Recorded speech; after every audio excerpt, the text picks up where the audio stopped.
He's an incompetent governor. He's destroying one of our great states. So we did the right thing. Everybody agrees to that. As you said, quote, we have to go by the laws. We can't call in the National Guard unless we're requested by a governor. What changed now? Why is this situation different to not consult with Governor Newsom about this? Well, the biggest change from that statement is we have an incompetent governor. So I talked about governors, but I didn't talk about he's an incompetent governor. Look at the job he's doing in California. He's destroying one of our great states. And if I didn't get involved, if we didn't bring the Guard in, and we would bring more in if we needed it, because we have to make sure there's going to be law and order. You had a disaster happening, and they now admit it was a disaster. I watched the chief yesterday, who's a good man, by the way, and he said, well, we're lucky we did this because they were overwhelmed. You saw what was happening. So we did the right thing. Everybody agrees to that. But you have a governor who let the city burn down, didn't want water to be sent down to him. I sent billions of gallons of water. I wanted to do it in the first term. He wouldn't do it over, I don't know, they have environmental reasons, but there were no environmental reasons. I think it's just a political philosophy. But it's lucky for the people in Los Angeles and in California that we did what we did. We got it just in time. It's still simmering a little bit, but not very much. Yeah, please. Have you gotten What crime has Governor Newsom committed? A crime has he committed? I think his primary crime is running for governor because he's done such a bad job. What he's done to that state is like what Biden did to this country. And that's pretty bad. It's a wrong philosophy. Thousands, hundreds of thousands of illegal immigrants, many of them prisoners. They're taking up your health care. They're taking up your space in schools. They're taking up your hospital. And in many cases, they're criminals. And we have to do something about it. And we're doing something about it. I want to thank the incredible patriots of ICE and Tom Homan, who has been incredible, and Kristi Noem, likewise incredible. The job they're doing. And it's like an unforced error. There was no reason for this. 21 million people were allowed into our country, and many of those people were criminals.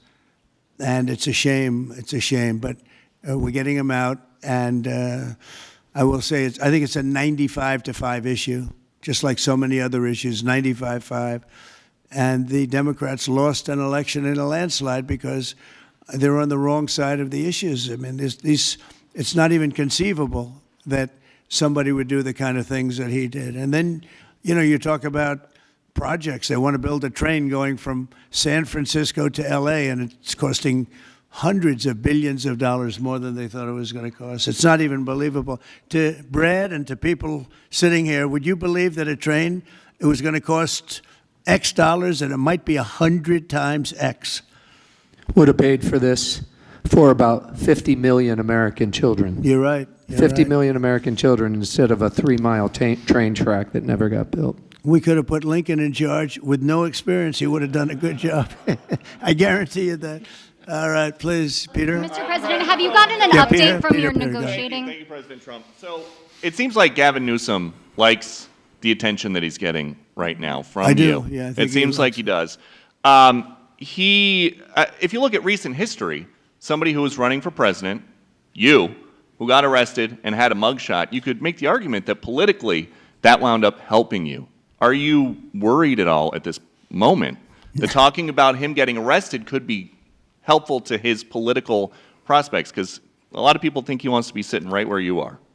Well, in my case, it was a witch hunt, and everybody knew it. And I was able to explain that during the process. Otherwise, I wouldn't be sitting here right now. And it was a total witch hunt. It's proven to be a witch hunt, and you see what's happened.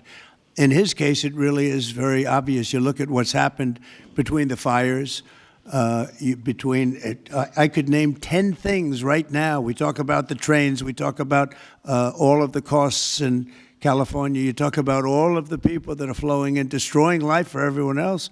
So no, I don't think it's going to help him. I think it's actually very bad for him. And right around the time that we were walking in here, the governor and the state attorney general said that they're going to sue you for sending the National Guard in. They're saying there's no invasion, there's no rebellion. The president is trying to manufacture chaos and crisis on the ground for his own political ends. Federalizing the California National Guard is an abuse of the president's authority. under law. Well, But- you know, it's interesting. You watched the same clips as I did. Cars burning all over the place, people rioting. And by the way, we stopped it. We were able to make it much better, but it still looked pretty bad. And in watching clips last night, people were saying this is really a big problem. And until we went in, if we didn't do the job, that place would be burning down just like the houses burned down. They were in big trouble last night, Peter. You know it. And the night before, and the night before that. And I feel we had no choice. I don't want to see happen what happened so many times in this country. I watched Minneapolis burn. Look at what happened in so many different parts of California. You take a look at what happened in San Diego. There's so many different places where we let it burn. We wanted to be politically correct. We wanted to be nice. We wanted to be nice to the criminal. And what you're doing is destroying the fabric of our life in this country. No, we did the right thing. We've been given credit by people that I would least suspect. Why I would say that some of the people that came in and said, thank goodness, they said, some of them, thank God that Trump got involved.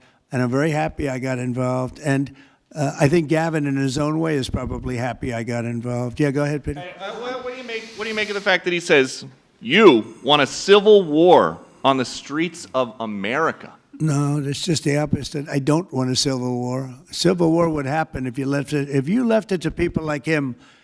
And I liked him. You know, I always got along with him. Never had a problem with him. But he's grossly incompetent.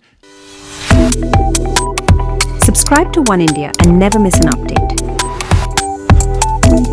Download the One India app now.